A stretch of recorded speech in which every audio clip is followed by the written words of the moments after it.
የተወደዳችሁና የተከበራችሁ ተመልካቾቻችን ለዛሬ ዕለት አርብ የካቲት 13 ቀን 2018 ዓ.ም የምናቀርብላችሁ የምሽት መረጃዎች ከዚህ ሰዓት ጀምሮ ወደ እናንተ የምናደርስላችሁ ይሆናል። በቅድሚያም ርዕሰ ጉዳዮችን እንጠቁማችሁ። ይህ ኢትዮ ዲስኮርስ ነው። ቻናላችንን ላይክ፣ ሼር እና ሰብስክራይብ በማድረግ ቤተሰብ ይሁኑ።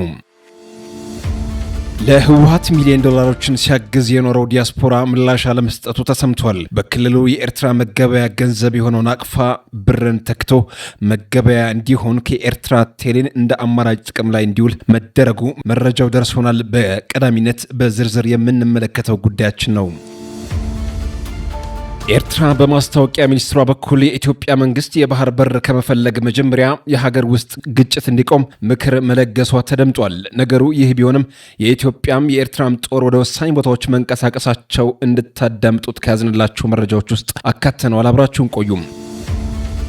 በደቡብ ኢትዮጵያ ክልል በዘይሴ ማህበረሰብ ቁጥራቸው በውል ያልታወቁ ሰዎች መገደላቸው፣ የንብረት ውድመትና መፈናቀል መድረሱን የኢሰመጉ ጥናት አጋልጧል። ጉዳዩን በተመለከተ የመንግስትን ምላሽ ለማካተት ኢሰመጉ ከአርባ ምንጭ ዙሪያ ወረዳ አስተዳደር መረጃዎችን ለማግኘት ያደረገው ጥረት አለ። አብራችሁን ከቆያችሁ ታዳምጡታላችሁ። የተባበሩት መንግስታት በኤል ፋሸር በፈጥኖ ደራሽ ድጋፍ ሰጪ ኃይሎች የተፈጸመው ጥቃት የዘር ማጥፋት ወንጀል የመለያ ምልክቶች እንዳሉት አስታውቋል። ምልክቶቹ ምን ይሆኑ? ያደረሰውስ ጉዳት ምን ያህል ነው? እንዲሁም በሱዳን ተፈናቃዮች መጠለያ ላይ በተፈጸመ የድሮን ጥቃት ህጻናት መገደላቸው ተረጋግጧል። ሌላኛው ዘገባችን ነው። እነዚህና ሌሎች መረጃዎችን አብራችሁን ስትቆዩ ታደምጣላችሁ።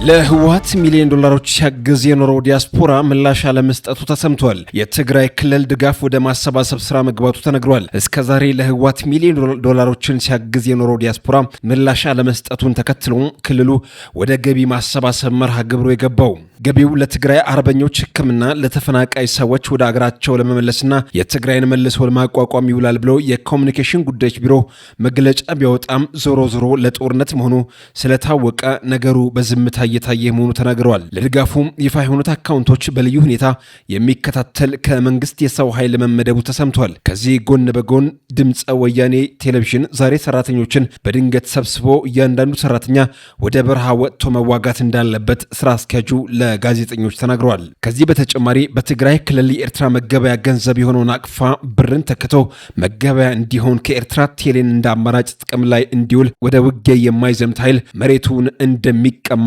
ጥቅማጥቅም እንደሚቆም እያንዳንዱ የገጠር የቤተሰብ ኃላፊ አይብ ገንፎና ማር እንዲያዘጋጅ በከተማ አካባቢዎች የሚኖር 25 ኪሎ ግራም እህል 1 ኪሎ ግራም በቆሎ እንዲያዘጋጅ ትዕዛዝ መውረዱን አንድ ከፍተኛ የስምረት ፓርቲ አመራር ተናግረዋል። በመጪው የካቲት 11 2018 ዓ.ም ከቦታ ቦታ የስንቅ መሰብሰብ ስራ ይጀምራል ተብሏል። በሌላ በኩል የኢፌዴሪ መከላከያ ሰራዊት ዳር ድንበርና ሉዓላዊነትን ለማስከበር ወደ ትግራይ መንቀሳቀሱን ተከትሎ በትግራይ ክልል ተንቤን ገብቶ የነበረው የሻዕቢያ ጦር ወደ ሽሬ ማፈግፈጉ ተሰምቷል። ከህወሓት ሰራዊት ጋር በመሆን ቆላ ተንቤንና ደጋ ተንቤን ላይ ሰፍሮ የነበረው ሁለት የሻዕቢያ ክፍለ ጦር ወደ ሽሬ ማዕከል መውጣታቸው ታውቋል።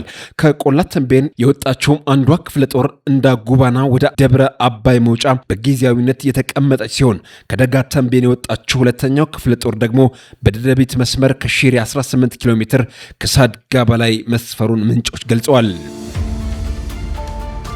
ኤርትራ በማስታወቂያ ሚኒስትሯ በኩል የኢትዮጵያ መንግስት የባህር በር ከመፈለግ መጀመሪያ የሀገር ውስጥ ግጭት እንዲቆም ምክር መለገሷ ተደምጧል። የኤርትራ የማስታወቂያ ሚኒስትር የማነ ገብረ መስቀል በኤክስ ወይም ትዊተር ገጻቸው ባሰፈሩ ጽሁፍ የኢትዮጵያ መንግስት ደጋፊዎችና ካድሬዎች ሐቀኝነት የጎደላቸው መከራከሪያዎችን በማቅረብ በኤርትራ ላይ ጦርነት ለመክፈት ሰበብ እየፈለጉ ነው ሲሉ ወንጅለዋል። ሚኒስትሩም የቀይ ባህርን ደህንነት ለማስጠበቅ የባህር ኃይል ማሰማራት አስፈላጊ ነው የሚለው የኢትዮጵያ መከላከያ ከእውነት ራቅና ለቅዠት የቀረበ ነው ሲሉ አጣጥለውታል። የኢትዮጵያ መንግስት የሀገር ውስጥ ግጭቶችን መፍታት ባልቻለበት ሁኔታ ቀጠናዊ ግጭት ለመፍጠር መንቀሳቀሱ ግራ አጋቢ መሆኑን የገለጹት ሚኒስትሩ መንግስት በውስጥ ችግሮቹ ላይ ቢያተኩር እንደሚሻለው መክረዋል። የወደብ ኪራይ ክፍያ በኢኮኖሚ እድገት ላይ ተጽዕኖ ያሳድራል የሚለው መከራከሪያ ጊዜ ያለፈበትና ሐቀኝነት የጎደለው ነው ያሉት አቶ የማነ እነዚህ መከራከሪያዎች በሙሉ በኤርትራ ላይ ጦርነት ለመክፈት የታለሙ የተቀናጁ እንቅስቃሴዎች እንደሆኑ ገልጸዋል። ሚኒስትሩ አክለውም እነዚህ መከራከሪያዎች እውነታንና እውቀት የታከለባቸው ለማስመሰል የተራቀቁ አገላለጾች ጥቅም ላይ ቢውሉም ዋናው ዓላማቸው ግን ሆን ተብሎ ውጥረቱን ለማባባስና ለኃይል እርምጃ ምክንያት ለመፍጠር ያለመ ነው ብለዋል። ነገሩ ይህ ቢሆንም የኢትዮጵያም የኤርትራም ጦር መንቀሳቀሱ ብሉምበርግ ዲፕሎማቶችን ዋቢ አድርጎ ዘግቧል። መነሻውን ባህር ዳር ያደረገ ከፍተኛ ቁጥር ያለው የመከላከያ ኃይል ወደ ትግራይ አዋሳኝ መንቀሳቀሱ ነው ብሉምበርግ ዲፕሎማቶችን ዋቢ አድርጎ የዘገበው። የኢትዮጵያ መከላከያ ሰራዊት ባለፈው የኤርትራ ጦርም ከፍተኛ ቁጥር ያለው ጦሩን አስጠግቷል ብለዋል። ከኢትዮጵያ መከላከያ ሰራዊት ባለፈም የኤርትራ ጦርም ከፍተኛ ቁጥር ያለው ጦሩን አስጠግቷል ብለዋል። በሁለቱ ሀገራት መካከል ጦርነት የመቀስቀሱ ዕድል ከዕለት ወደ ዕለት እየሰፋ ሲሆን ዲፕሎማቶችና አገራት ግጭት እንዳይቀሰቀስ ጥረቶችን እያደረጉ መሆኑ ታውቋል። ይህ በእንዲህ እንዳለ መከላከያ ሰራዊት ከአንዳንድ አካባቢዎች መውጣቱን ተከትሎ የጸጥታ ስጋት ማስከተሉ ተገልጿል።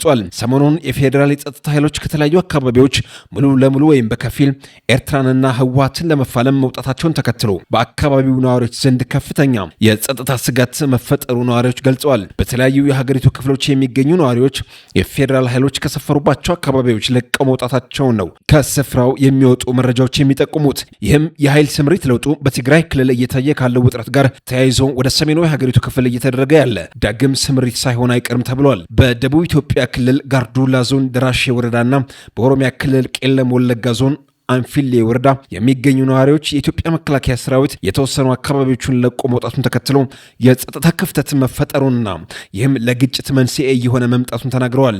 የኤኤፍፒ ዘጋቢዎች በትግራይ አዋሳኝ አካባቢዎች ተመሳሳይ የወታደራዊ እንቅስቃሴዎችና የጦርነት ስጋት መኖሩን አረጋግጠዋል።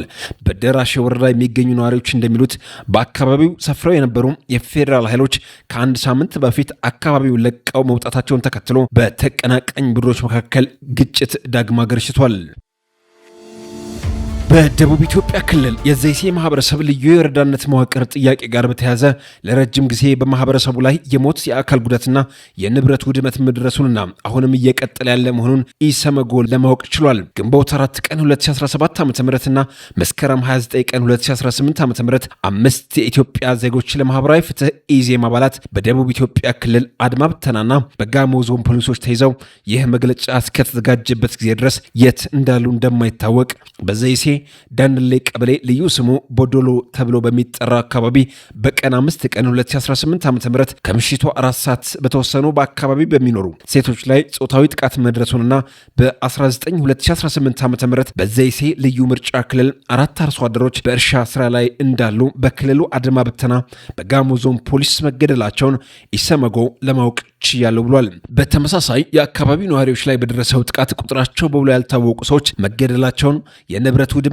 መፈናቀል መድረሱን ኢሰመጎ ማወቅ ችያለሁ ሲል አረጋግጧል። ሆኖም ጉዳዮች በተመለከተ የመንግስት ምላሽ ለማካተት ኢሰመጎ ከአርባ ምንጭ ዙሪያ ወረዳ አስተዳደር መረጃዎችን ለማግኘት ያደረገው ጥረት እንዳልተሳካ ይፋ አድርጓል።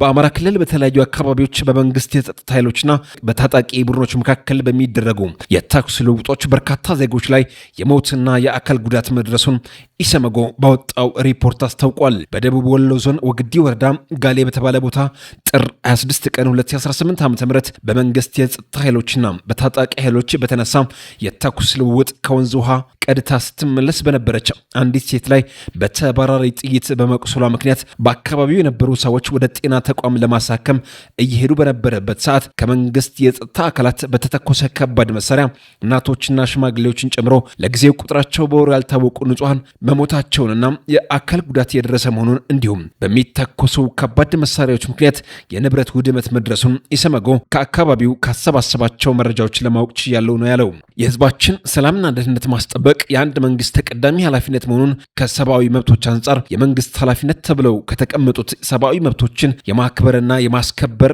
የማሟላት ኃላፊነቶች መገንዘብ ይችላል ያለው ኢሰመጎ ዓለም አቀፉ የሰብአዊ መብቶች መግለጫ አንቀጽ 3 የሲቪልና የፖለቲካ መብቶች ዓለም አቀፍ ቃል ኪዳንም በአንቀጽ 6 እና 9 ላይ እያንዳንዱ ሰው በህይወት የመኖር የአካል ደህንነቱ የመጠበቅ መብት እንዳለው እንደሚያረጋግጥም ለመንግስት ለማስታወስ መፈለጉንም በጥናቱ ተገልጿል። ማንኛውም ግለሰብ በህይወት የመኖር መብቱና የአካል ደህንነት መብቱ ሊከበርለትና ሊጠበቅለት እንደሚገባና እነዚህን መብቶች በዘፈቀደ ሊነፈቅ እንደማይችል ተመላክቷል። ኢሰመጉ የደቡብ ኢትዮጵያ ክልል የፍትህ አካላት በዘይሴ ዳንሌ ቀበሌ በሴቶች ላይ ጾታዊ ጥቃት የፈጸሙ የጸጥታ አካላትን ለፍርድ እንዲያቀርቡና በደቡብ ኢትዮጵያ ክልል የጸጥታ አካላት ተይዘው የት እንዳሉ የማይታወቁትን 5 የኢዜማ አባላትን የደቡብ የኢትዮጵያ ክልል ፍትህና ጸጥታ አካላት የት እንዳሉ ለቤተሰቦቻቸው እንዲያሳውቁና በወንጀል የሚፈለጉ ከሆነ ወዲያውኑ ለህግ በማቅረብ ፍትህን የማግኘት መብታቸውን እንዲያከብር ጥሪውን አስተላልፏል። በደቡብ ኢትዮጵያ ክልልና የጋሞ ዞን የጸጥታ አካላት የንጹሐንን ዜጎችን የሰብአዊ መብት የማስከበርና የመጠበቅ ኃላፊነታቸውን እንዲወጡ በደቡብ ኢትዮጵያ ክልል አርባ ምንጭ ዙሪያ ያለው ውጥረት እየተባባሰ ሳይሄድ በሰላማዊ መንገድ እንዲፈታ ሁሉም ባለድርሻ አካላት የበኩላቸውን ኃላፊነት እንዲወጡ አሳስበዋል። የፌዴራልና የአማራ ክልል መንግስታት በአማራ ክልል በንጹሐን ላይ የደረሰ ያለውን የሰብአዊ መብት ጥሰት በቂ ትኩረት በመስጠት የሰዎች በህይወት የመኖር መብትን እንዲያከብርና እንዲያስከብሩ በአማራና በደቡብ ኢትዮጵያ ክልሎች ያለው የጸጥታና ሌሎች ባለድርሻ አካላት በአካባቢው የሚደርሱ የሰብአዊ መብት ጥሰቶችን አስቀድመው የመከላከል ስራ እንዲሰሩ እንዲሁም ድርጊቱ ከተፈጸመ በኋላም አጣርተው ተጠርጣሪዎችን ለህግ እንዲያቀርቡ ኢሰመጎ ጥሪውን ማቅረቡ ተመላክቷል። የተባበሩት መንግስታት በኤል ፋሸር በፈጥኖ ደራሽ ድጋፍ ሰጪ ኃይሎች የተፈጸመው ጥቃት የዘር ማጥፋት ወንጀል የመለያ ምልክቶች እንዳሉት አስታውቋል። በተባበሩት መንግስታት የሚደገፈው ገለልተኛ የባለሙያዎች ቡድን ባወጣው ሪፖርት በሱዳን አልፋሽር ከተማና አካባቢ በሚገኙ አረብ ባልሆኑ የማህበረሰብ ክፍሎች ላይ RSF የተቀናጀ የጥቃት ዘመቻ ማካሄዱን አስታውቋል። የዚህ ጥቃት መለያ ባህሪዎችም ድርጊቱም የዘር ማጥፋት ወንጀል መሆኑን ያመለክታል። አልፋሽር በሱዳን ምዕራባዊ ግዛት ዳርፉር ውስጥ ባለፈው ዓመት ጥቅምት መጨረሻ ላይ በፈጥኖ ደራሽ ድጋፍ ሰጪ ኃይሉ ቁጥጥር ስር እስክትውል ድረስ የሱዳን ጦር የመጨረሻው ጠንካራ ምሽግ ነበረች። ሁለት ወገኖች እንደ አውሮፓውያን አቆጣጠር ከሚያዝያ 2023 ጀምሮ አስከፊ የእርስ በርስ ጦርነት ውስጥ ይገኛሉ። ዛሬ በወጣው አዲስ ሪፖርት በሱዳን ጉዳይ የተሰየመው ገለልተኛው ዓለም አቀፍ እውነታ ጣሪ ልዑክ እንዳመላከተው የፈጥኖ ደራሽ ድጋፍ ሰጪ ኃይል ተዋጊዎች ለ18 ወራት በአልፋሽር ላይ ከበባ ካደረጉ በኋላ ለተፈጸመው ወንጀል ተጠያቂ ናቸው። በከበባ ወቅትም አረብ ያልሆኑ ማህበረሰቦች በተለይም የዛግዋና የፉራ ማህበረሰቦችን በተክለ ቁመናቸው ሙሉ በሙሉ ለማጥፋት ታስበው የተዘጋጁ ሁኔታዎች እንደነበሩ ሪፖርቱ ይገልጻል። የልዑኩ ሰብሳቢ መሐመድ ጃንዴ ኡስማን የዘመቻው ስፋት ቅንጅትና በከፍተኛ የRSF አመራሮች የተሰጠው ይፋዊ ድጋፍ በኤል ፋሸርና በአካባቢው የተፈጸሙት ወንጀሎች በጦርነት ወቅት በድንገት የተከሰቱ ከመጠን ያለፈ ድርጊቶች እንዳልሆኑ ያሳያሉ ብለዋል። አክለውም ድርጊቶቹም የዘር ማጥፋት ወንጀል መለያ ባህሪ የያዙ የተቀናጁና የተደራጁ ዘመቻዎች አካል ነበሩ ሲል ገልጿቸዋል። በዘር ማጥፋት ወንጀል መከላከልና ቅጣት ስምምነት መሰረት የዘር ማጥፋት የሚባለው አንድን ብሔረሰባዊ ዘር ወይም ሃይማኖታዊ ቡድን በሙሉ ወይም በከፊል ለማጥፋት በማሰብ የሚፈጸሙ ተከታታይ ድርጊቶችን ያጠቃልላል። የቡድኑን አባላት መግደል፣ በአባላቱ ላይ ከፍተኛ የአካል ወይም የአእምሮ ጉዳት ማድረስ፣ ቡድኑ በአካል እንዲጠፋ ሆን ተብሎ የታቀዱ ሁኔታዎችን መፍጠር፣ በቡድኑ ውስጥ ልደት እንዳይኖር የታለሙ እርምጃዎችን መውሰድ እንዲሁም የቡድኑን ልጆች በኃይል ወደ ሌላ ቡድን ማዛወር ናቸው። በሱዳን ተፈናቃዮች መጠለያ ላይ በተፈጸመው የድሮን ጥቃት ህጻናት መገደላቸውን ተከትለው ተመድ የህጻናት ደህንነት ስጋት መቀጠሉንም አስጠንቅቋል።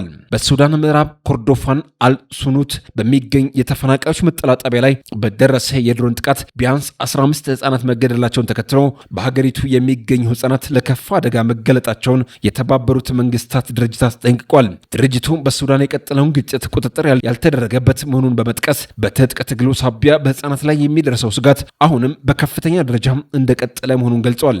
የዩኒሴፍ ዋና ስራ አስፈጻሚ ካትሪን ራስል በመግለጫቸው በሱዳን የሚገኙ ተስፋ የቆረጡ ቤተሰቦች ከረሃብና ከጥቃት በመሸሽ በተፈናቃዮች መጠለያ ጣቢያዎች ውስጥ መጠጊያ ይፈልጋሉ። የእነሱን ደህንነት መጠበቅ ግዴታ ነው ብለዋል። ዋና ስራ አስፈጻሚው አክለውም በኮርዶፋን ቀጠና እየታየ ያለው ሁኔታ በዳርፉር ከታየው አሳዛኝ ሁኔታ ጋር ተመሳሳይ መሆኑን ገልጸዋል። ህጻናት ሲገደሉ፣ ሲቆስሉ፣ ሲፈናቀሉ፣ ለህልውናቸው አስፈላጊ ከሆኑ አገልግሎቶች ሲቋረጡ እያየን ነው ሲሉ ሁኔታውን አሳሳቢ መሆኑን ገልጸዋል። ዩኒሴፍ በሱዳን መንግስትና በሁሉም ተፋላሚ ወገኖች ላይ ባቀረበው ጥሪ ንጹሐን ዜጎች በተለይም ህጻናት ጥበቃ እንዲደረግላቸው በተፈናቃዮች መጠለያና ሲቪል መሰረተ ልማቶች ላይ የሚፈጸመው ጥቃቶች በአስቸኳይ እንዲቆሙ አሳስበዋል። ድርጅቱ አክለውም ሰብአዊ ፍላጎቶች በፍጥነት እየጨመሩ በመሆኑ ሰብአዊ እርዳታዎች ያለምንም እንቅፋትና በዘላቂነት ለተረጆች እንዲደርሱም ጥሪ አቅርበዋል። ተመልካቾቻችን ለዛሬ ዕለት አረብ የካቲት 13 ቀን 2018 ዓ.ም ያቀረብንላችሁ የምሽት መረጃዎች በዚህ ተቋጭተዋል። ከኢትዮ ዲስኮርስ ጋር አብራችሁን ስለነበራችሁ እናመሰግናለን። ይህ ኢትዮ ዲስኮርስ ነው። ቻናላችንን ሼር፣ ላይክ እና ሰብስክራይብ በማድረግ የቻናላችን ቤተሰብ ይሁኑ።